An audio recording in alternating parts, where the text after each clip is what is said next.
Kepala Badan Gizi Nasional perlulah melakukan introspeksi di dalam penyelenggaraan. Memang pertimbangan politik perlu untuk menduduki jabatan publik, itu harus kita akui. Tetapi juga tidak boleh melepaskan the right man and the right place. Dana yang kita keluarkan untuk makan bergizi gratis itu triliunan. Duit siapa? Duit rakyat. Duit daripada keluarga korban itu.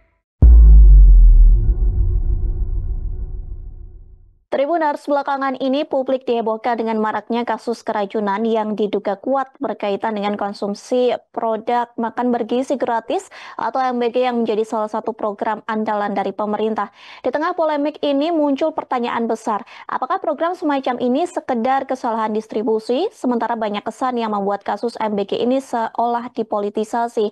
Prabowo sendiri, Tribuners, mengaku bahwa MBG masih banyak kekurangan, namun pemerintah tidak berupaya menghentikan program ini. Bagaimana cerminan MBG ini bagi citra pemerintah?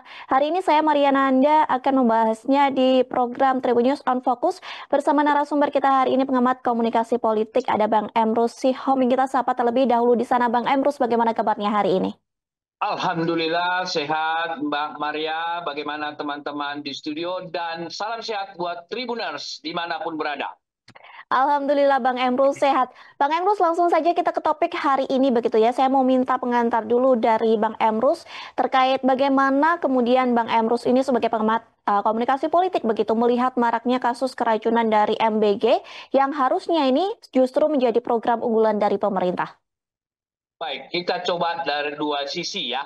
Andaikan penyelenggaraan dari makan bergizi gratis ini tidak ada masalah, tidak ada keracunan, saya kira persepsi publik sangat positif bagi pemerintahan Prabowo Subianto. Tetapi fakta menunjukkan bahwa sudah mencapai 5.000 lebih, bahkan ada media mengatakan 6.300 lebih menjadi korban mereka keracunan. Tentu ini akan mempengaruhi persepsi publik terhadap pemerintahan Prabowo Subianto.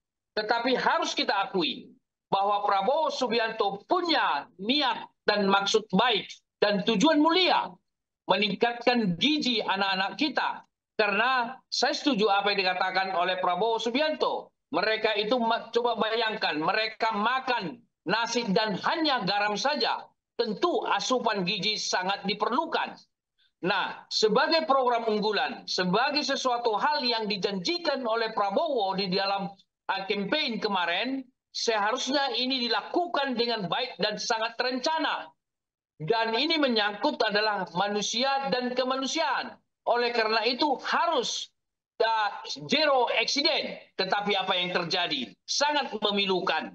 Bahkan ada pandangan yang mengatakan bahwa dari sekian juta penerima makanan bergizi gratis yang kena keracunan itu sekitar 5.000 lebih misalnya. Hanya sekian persen dan sangat kecil dari sudut persentase. Betul bahwa itu tidak signifikan dari segi jumlah penerima dan jumlah yang menjadi korban daripada keracunan tersebut. Tetapi jangan lupa bahwa negara kita berdasarkan Pancasila, yaitu kemanusiaan yang adil dan beradab, kemanusiaan yang kita garis bawahi. Oleh karena itu, satu orang tidak boleh terjadi keracunan tersebut. Karena satu manusia sangat berharga. Jadi tidak boleh dihitung secara kuantitatif. Hanya sekian persen atau tidak signifikan. Tidak bisa angka statistik seperti itu digunakan ketika berdampak kepada manusia. Kecuali memang, misalnya di dalam kasus katakanlah buah-buahan. Katakanlah 100%, 5% busuk, 95% tidak busuk. Signifikan, sangat bagus. Atau bisa digunakan itu misalnya ketika kita beternak. Dari 100%, 5% yang kita ternak itu katakanlah sakit, 95% sehat dan bagus. Itu namanya signifikan, tidak rugi. Tetapi ini persoalan manusia dan kemanusiaan. Sehingga ketika orang berpendapat bahwa ini sangat sedikit, tidak boleh. Karena satu manusia sangat berharga. Dan satu manusia bisa melakukan perubahan sosial. Kita ambil contoh sederhana. Presiden Republik Indonesia Prabowo Subianto hanya satu orang, toh tidak dua orang. Tetapi di bawah kepemimpinan beliau bangsa ini bisa mempunyai harapan besar. Jadi manusia adalah berharga.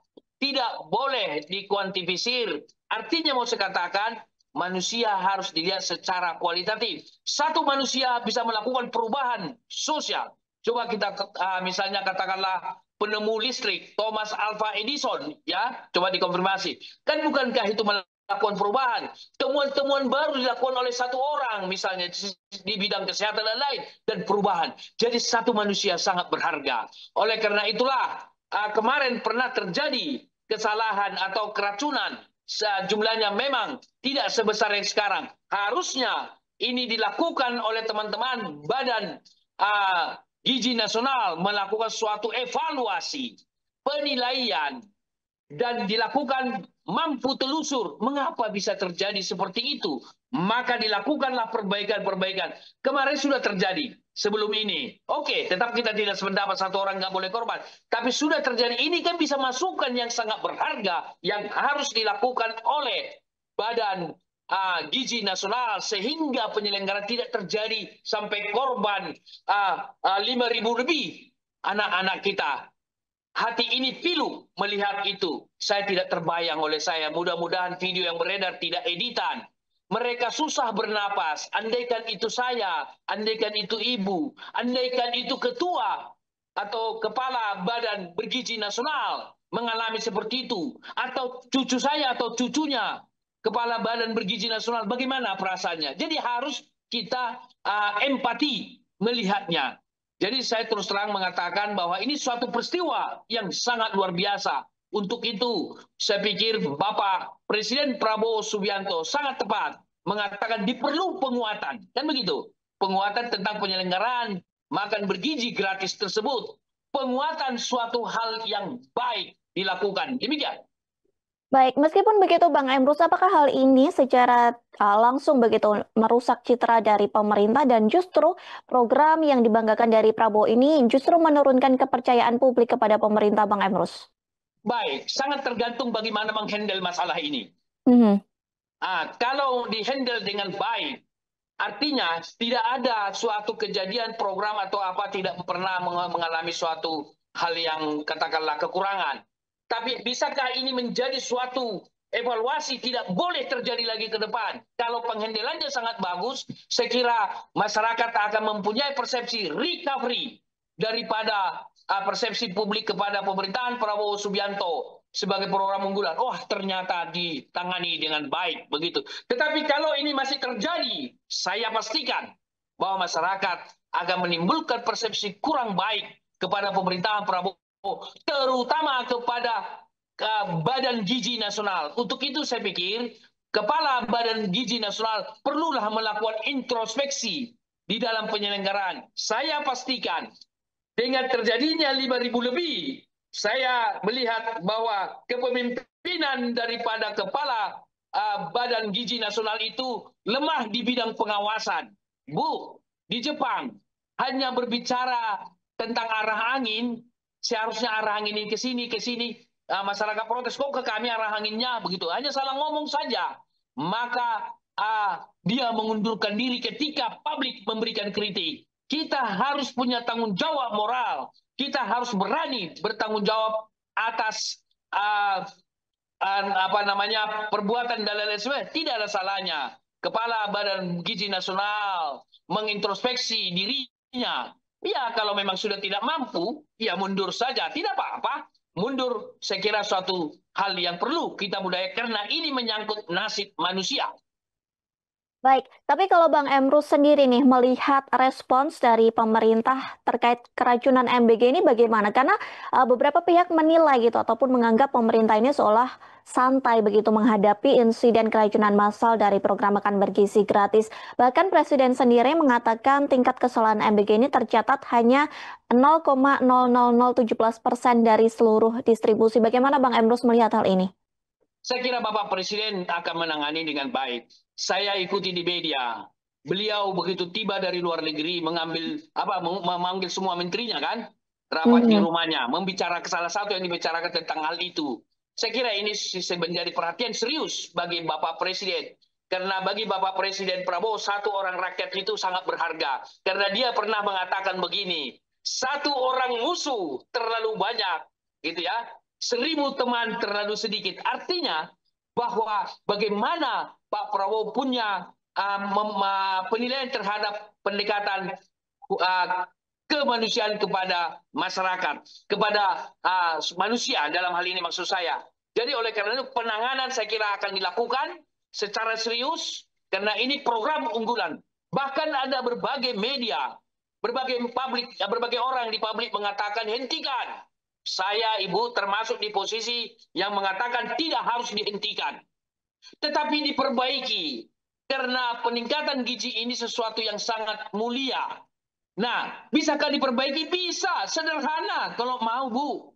Tidak ada masalah. Kalau memang ada inovatif, ada leadership, ada manajerial yang baik dimiliki oleh Kepala Badan Gizi Nasional.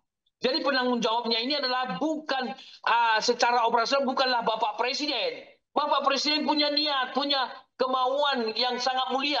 Diserahkan kepada kepala badan. Harusnya kepala badan tersebut mengevaluasi dirinya. Kalau dari awal dia tidak mampu, ya sudah, nggak usah terima jabatan itu. Karena bukankah direncanakan bahwa peristiwa penanganan ini sebagai zero accident? Coba dicek, ada di media itu. Jadi tiba-tiba terjadi. Saya kira Presiden akan serius menangani ini, menghandle ini, karena bagaimanapun ini janji Bapak Presiden Prabowo di dalam campaign yang kemarin ketika Pilpres. Demikian. Baik, dari tadi Bang Emrus menyoroti begitu ya terkait kinerja dari Kepala BGN. Kalau kita tarik mundur beberapa waktu yang lalu, Kepala BGN ini juga menyebut bahwa kasus keracunan MBG terjadi karena SDM yang butuh jam terbang dalam tata kelola. Bagaimana kemudian Bang Emrus ini melihat respons dari Kepala BGN? Karena terbaru Bang Emrus ada informasi juga bahwa Kepala BGN ini bukan dari ahli gizi begitu, tapi dari ahli serangga begitu. Bagaimana Bang Emrus melihat hal ini? Baik, kalau benar dia ahli serangga, dia harus mengatakan, Bapak Presiden, saya ahli serangga, jangan dibuat saya menangani gizi. Kenapa? Memang pertimbangan politik perlu untuk menduduki jabatan publik. Itu harus kita akui. Tetapi juga tidak boleh melepaskan the right man and the right place. Menurut saya, pengelolaan ini harus orang yang menguasai di bidangnya, yaitu gizi. Tetapi tidak hanya sekedar kemampuan kompetensi di bidang gizi, tetapi dia punya kemampuan enggak di bidang leadership, punya kemampuan enggak dia di bidang manajerial. Saya berpendapat dari sudut manajerial, di dalam manajerial ada yang dikenal dengan POA, suatu konsep dasar di dalam pengelolaan sesuatu, planning, organizing, actuating, and controlling. Nah, bagaimana planningnya? Begitu ya. Nah, baru kita lihat yang terakhir, bagaimana controllingnya. Saya terus terang meragukan kemampuan Kepala Badan Gizi Nasional dari sudut controlling. Karena sudah pernah terjadi beberapa waktu yang lalu, beberapa orang. Kan ini menjadi suatu masukan yang luar biasa, sehingga bisa mengevaluasi daripada kejadian tersebut, sehingga tidak terjadi sampai yang kita saksikan sendiri, mencapai 5.000 korban keracunan lebih terjadi baru-baru ini. Demikian. Baik, kemudian Bang Emrus, dalam kasus ini begitu ya, di mana isu kesehatan publik ini juga bersinggungan secara langsung begitu dengan kepentingan politik dan ekonomi. Bagaimana seharusnya etika komunikasi politik ini ditegakkan menurut Bang Emrus?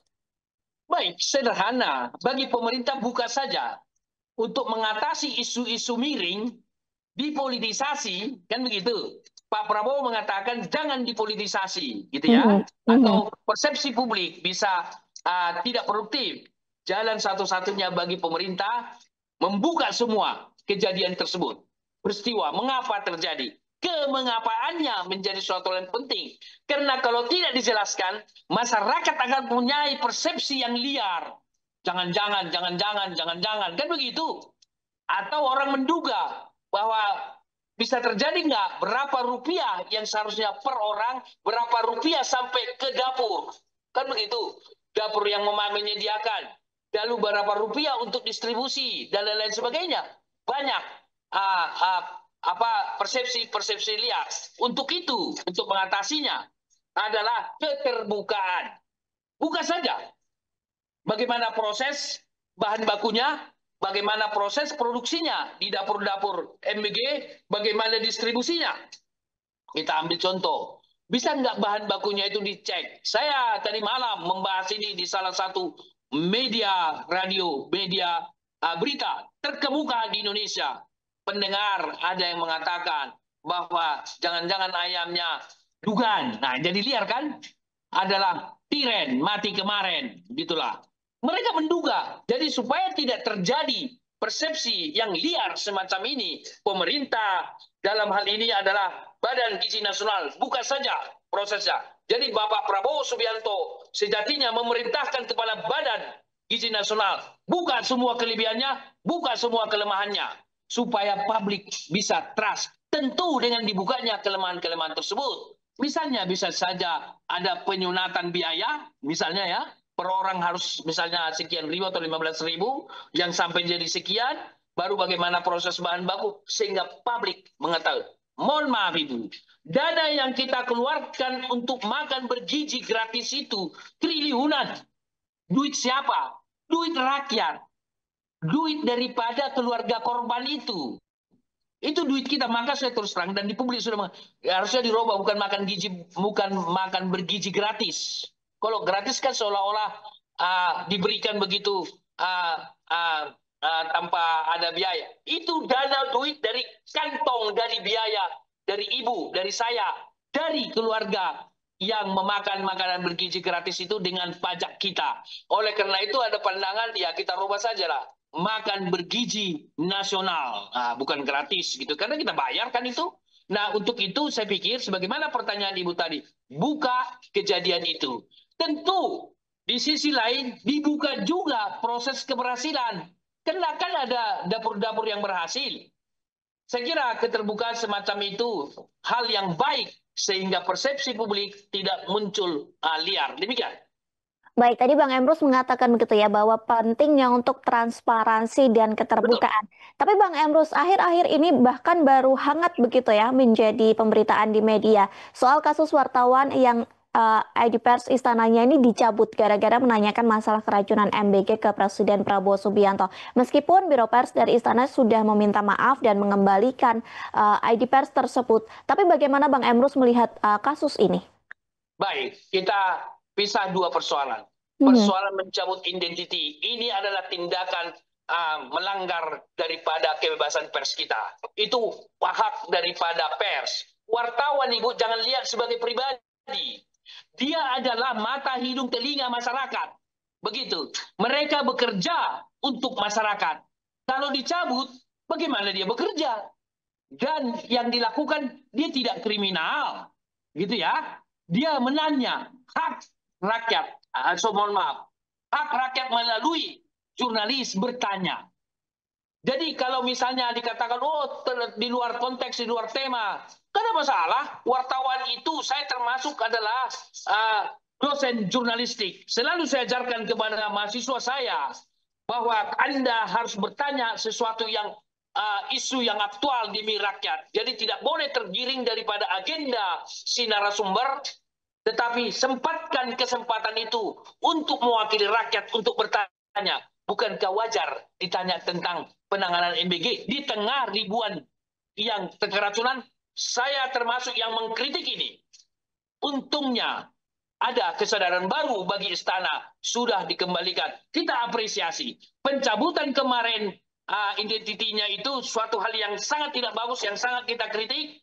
Tetapi untung istana mengembalikannya, dan itu suatu tindakan yang bagus dan tidak boleh terjadi karena itu adalah pelanggaran nilai-nilai demokrasi, karena kebebasan masyarakat mendapat informasi melalui wartawan dan kebebasan untuk berpendapat atau katakanlah berkomunikasi. Komunikasi atau jurnalistik, part of komunikasi, suatu hal yang substansi dalam hidup manusia. Bayangkan kalau manusia tanpa berkomunikasi. Tak terbayang oleh saya negeri ini menjadi negeri apa. Justru dengan adanya komunikasi, dengan adanya jurnalistik, dengan adanya wartawan, jurnalis bertanya adalah itu kan fungsi sosial kontrol yang dipegang oleh media kita. Jadi media adalah watchdog. Kalau media sudah tidak bisa lagi bertanya, saya kira suatu kesalahan besar bagi negeri ini. Tetapi saya harus apresiasi istana mengembalikan dalam waktu yang sangat singkat. Kita beri apresiasi. Ada kesadaran baru. Demikian. Baik, kemudian kalau Bang Emrus ini bagaimana juga melihat begitu ya istana yang merupakan tangan kanan dan pembantu dari Prabowo Subianto ini berusaha untuk menutup dan seolah-olah membentengi Prabowo dari berbagai carut-marutnya kasus soal keracunan MBG ini. Karena Bang Emrus beberapa kali media ini memang tidak dimudahkan begitu dalam akses bertanya ke Prabowo Subianto soal kasus keracunan MBG ini. Bagaimana Bang Emrus melihat hal itu? Baik, kalau memang ada katakanlah dipersulit, pendapat saya kira tidak benar itu. Tetapi perlu kita uji, benarkah mempersulitkan begitu wartawan dalam peliputan. Kalau itu terjadi, saya kira itu suatu tindakan yang tidak memahami tentang jurnalistik. Ya, jurnalistik adalah mata, hidung, telinga masyarakat. Jangan batasi para wartawan dalam peliputan apapun. Namun tentu mereka bisa meliput apapun, tetapi mereka dalam memberitakan tentu ada batas-batasnya, kode etik jurnalistik, ya kan? Ini salah satu. Oleh karena itu maka wartawan selalu melakukan check and recheck, double check, triple check, dan lain-lain untuk akurasi data. Jadi artinya bahwa pemerintah harus bekerja sama antara pejabat dengan para jurnalis karena mereka saling membutuhkan kok. Pemerintah demi rakyat, jurnalis demi rakyat. Mereka seharusnya bergandeng tangan saling membutuhkan. Demikian. Baik, kemudian Bang Emrus sebagai kepala negara sejauh mana begitu seharusnya Presiden Prabowo ini terlibat dalam narasi publik mengenai krisis seperti ini yang memang sedang menjadi sorotan publik, bahkan berbagai media asing begitu juga menyoroti terkait kasus keracunan MBG ini. Baik, saya pikir di zaman post-truth ini, Bu, di zaman keterbukaan, di zaman global, satu kejadian di satu titik di seluruh dunia bisa menjadi wacana dunia. Jadi ini tidak bisa tidak diliput oleh media internasional global. Bagaimanapun secara kebangsaan ini mencoret wajah kita semua. Tidak hanya wajah pemerintah, termasuk wajah kita. Tetapi kita bersyukur bahwa Presiden Prabowo Subianto menegaskan akan ada penguatan. Berarti ada evaluasi yang dilakukan ke depan. Dan publik juga memberikan tanggapan yang sangat kritikal. Tidak serta-merta membeo begitu saja. Bahkan dialektika terjadi. Nah, inilah suatu dialektika wacana yang menurut saya sangat positif. Dan pemerintah akan menangani ini dengan baik. Sehingga bahwa penanganan makanan bergizi gratis nanti akan bisa lebih baik dengan zero accident. Kenapa saya tekankan sebagai zero accident? Karena makanan asupan itu masuk ke tubuh kita dan diproses melalui pencernaan kita. Tidak boleh kita keluarkan kalau sudah kita telan. Sedemikian rupa. Jadi oleh karena itu tidak ada alasan bagi kita. Ini harus dikelola berdasarkan pendekatan kemanusiaan dan pendekatan secara personal. Dan kalau kita lihat, bisakah dilakukan kontrol, pengawasan, penilaian? Misalnya kita ambil contoh, apakah makanan bahan baku itu sudah memenuhi standar kesehatan? Apakah pengemasan sudah melalui proses yang baik? Apakah dari waktu diproduksi hingga disampaikan distribusi? Bagaimana di kendaraan? Bagaimana pembungkusannya? Jangan-jangan makanan itu masih panas, sudah dibungkus sedemikian rupa untuk mengejar waktu. Bu, saya pada kesempatan ini izinkan saya memberikan tawaran penyelesaian masalah ini, Ibu. Saya menawarkan, saya mengusulkan kepada Bapak Presiden Prabowo, serahkan itu ke kantin-kantin sekolah, mengelola. Udah berpengalaman mereka menyajikan makanan di sekolah sesuai dengan katakanlah konsumennya di sekolah tersebut. Penanggung jawabnya tunjuk saja kepala sekolah atau wakil kepala sekolah dan dikerjakan bersama dengan persatuan guru, murid, dan orang tua melakukan sebagai semacam katakanlah pengawas, gitu ya. Persatuan guru, murid, dan orang tua melakukan pengawasan. Pengelolanya kantin-kantin sekolah. Sehingga dana itu disuplai langsung tunai kepada kepala sekolah, kepada sekolah, dan dikelola di kantin-kantin tersebut. Dan di seluruh Indonesia bisa dilakukan itu. Ataupun memang bisa diserahkan itu kepada yang terbiasa menyajikan catering-catering dengan higienis yang boleh dikatakan tidak pernah keracunan. Saya kira perusahaan-perusahaan catering kita sangat banyak itu yang sudah berpengalaman. Misalnya catering yang mensuplai ke pesawat terbang.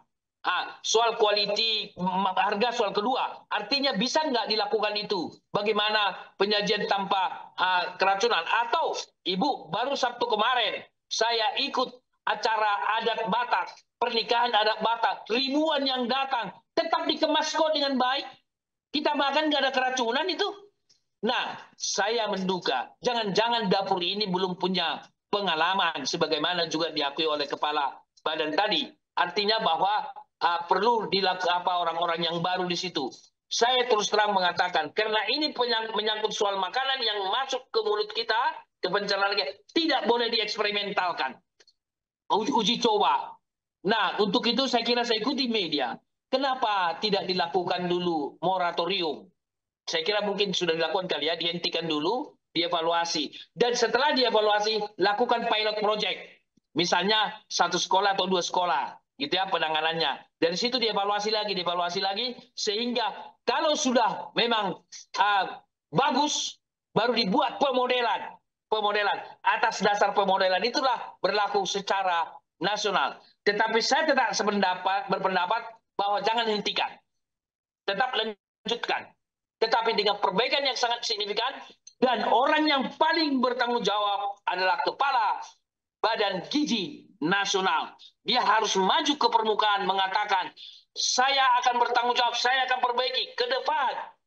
Tidak boleh terjadi. Saya bertanggung jawab. Harus begitu. Ibaratnya dia seorang panglima di bidang gizi nasional kita. Maju ke permukaan, saya bertanggung jawab. Maafkan atas kejadian kemarin. Jangan sekali-sekali mengucapkan hanya sekian persen, 0,0 sekian persen.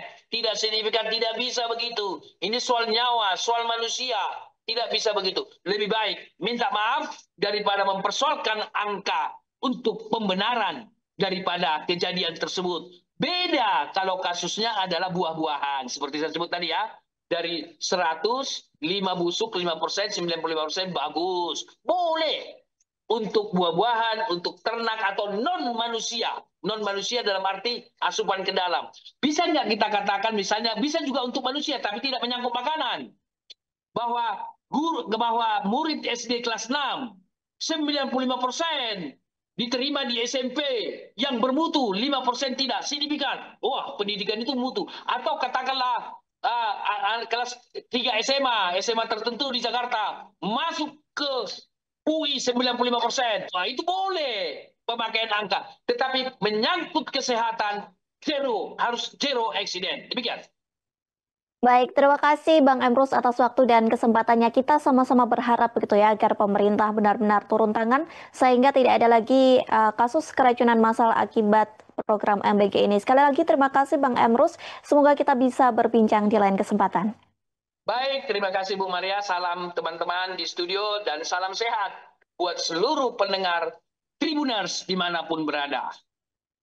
Baik, dan juga terima kasih untuk Tribuners yang sudah menyaksikan Tribun News on Focus hari ini. Di akhir kata saya Mariana dan kru yang bertugas pamit undur diri. Terima kasih dan sampai jumpa. Download Tribun X sekarang. Menghadirkan lokal menjadi Indonesia.